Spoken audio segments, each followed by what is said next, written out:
नमस्कार दोस्तों। आज मैं आपके लिए लेकर आई हूँ एक सास बहू की बहुत ही सुंदर कहानी। तो चलिए दोस्तों, बिना किसी देरी के शुरू करते हैं हमारी आज की कहानी। किसी गांव में एक परिवार रहता था जिसमें एक बूढ़ी माँ और उसका बेटा और बहू रहते थे। लड़के का नाम शामू था। शामू नौकरी करने के लिए शहर चला गया था। अब घर पर सिर्फ सास और बहू रह गए थे। बहू बहुत ही सीधी सादी और संस्कारी थी, लेकिन फिर भी उसकी सास उसे बहुत परेशान किया करती थी। हर बात में उसे डांटा करती थी, लेकिन बहू चुपचाप सारी बातें सहन करती रहती थी और अपनी सास से कुछ भी नहीं कहती थी, बस चुपचाप अपना काम करती रहती थी। बहू भगवान शिव की बहुत बड़ी भक्त थी। वो दिन रात भगवान शिव जी की पूजा करती रहती थी। एक बार शिवरात्रि का पर्व आया। वैसे तो वो हर सोमवार को घर पर ही पूजा किया करती थी, लेकिन महाशिवरात्रि के दिन उसने सोचा कि मैं आज मंदिर में जाकर पूजा करूंगी और शिवलिंग पर जल चढ़ाऊंगी। गांव की सभी औरतें सज धज कर मंदिर में पूजा करने के लिए जा रही थी। बहू ने भी व्रत रखा और बहू सज धज कर पूजा करने के लिए मंदिर में जाने लगी। उसकी सास ने कहा, कहाँ जा रही हो बहू? बहू ने कहा, माँ जी, आज शिवरात्रि है और मैं शिवजी के मंदिर जा रही हूँ पूजा करने। तो उसकी सास बोली, कहीं जाने की जरूरत नहीं है, चुपचाप खेतों पर जाओ और फसल को देखो और वहीं पर आने वाले पक्षियों को उड़ाना। बहू ने कहा, माँ जी, मैं मंदिर से आकर खेत में चली जाऊंगी। लेकिन सास ने कहा, क्या तुम्हारे भगवान हमें खाने को देंगे? चुपचाप खेतों में जाओ। सास ने बहू को मंदिर नहीं जाने दिया।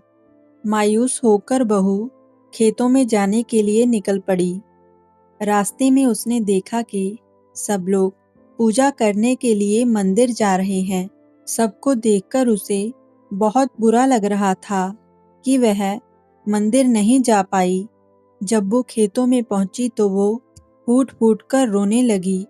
ये सब भगवान शिवजी और माता पार्वती देख रहे थे। पार्वती माँ को उसे रोता हुआ देखकर बहुत बुरा लगा। उन्होंने भगवान शिवजी से कहा, हे स्वामी, मुझसे इस स्त्री का रोना देखा नहीं जा रहा, कृपया आप इसकी कोई मदद कीजिए। तब भगवान शिवजी और माता पार्वती सेठ और सेठानी का रूप धारण कर उसके पास खेतों में आए और बहू से कहा, क्या बात है बेटी, तुम इतना क्यों रो रही हो? बहू ने कहा कि अपनी किस्मत को रो रही हूँ। आज महाशिवरात्रि का दिन है, भगवान का पावन दिन है। सब लोग मंदिर में पूजा करने जा रहे हैं और मेरी सास ने मुझे मंदिर नहीं जाने दिया। मैं व्रत के दिन भी खेतों में पक्षी उड़ा रही हूँ। तब उसकी ये बात सुनकर भगवान शिवजी ने उसे बहुत सारा धन दिया और कहा कि जाओ बेटी, तुम घर जाके भगवान शिवजी की पूजा करो, हम तुम्हारे खेतों की रखवाली करेंगे। बहू धन लेकर और बहुत खुश होकर मंदिर में गई। उसने वहां पर पूजा की और घर आ गई। जब सास ने बहू के हाथ में बहुत सारा धन देखा तो कहा, तुम यहाँ कैसे? मैंने तो तुम्हें खेतों में भेजा था और इतना सारा धन तुम्हारे पास कहाँ से आया? तब सारी बात बहू ने अपनी सास को बता दी। सास पूरी बात सुनकर दौड़ी दौड़ी खेतों में गई तो वहां पहुंचकर सास के आश्चर्य का ठिकाना नहीं रहा। उसने देखा कि खेतों में फसल की जगह पर हीरे मोती थे। सास बहुत खुश हो गई और उसने घर आकर अपनी बहू से कहा कि बहू, अगले साल मैं भी महाशिवरात्रि का व्रत रखूंगी। समय बीतता है और 1 साल बीत जाता है।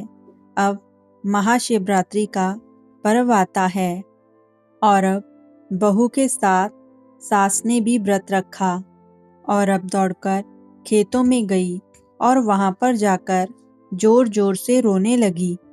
तब फिर से भगवान शिव और माता पार्वती सेठ और सेठानी के रूप में वहां पर आए और सास से पूछा कि माँ जी, आप क्यों रो रही हो?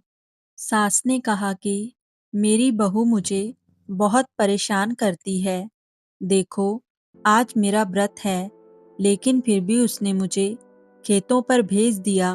तब भगवान शिव जी ने कहा, ठीक है माँ जी, आप घर जाइए, आपको वह मिल जाएगा जो आपको मिलना चाहिए। तब सास ने कहा कि आपने मुझे कुछ दिया तो है नहीं।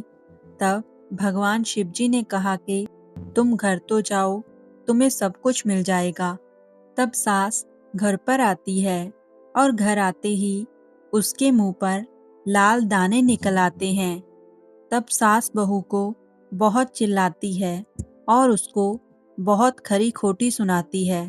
तब वहां पर भगवान शिव और माता पार्वती प्रकट हो जाते हैं और वो सास से कहते हैं कि तुमने हमारा व्रत लालच की वजह से रखा है, लेकिन तुम्हारी बहू हमारा पूजा पाठ निस्वार्थ भाव से करती है।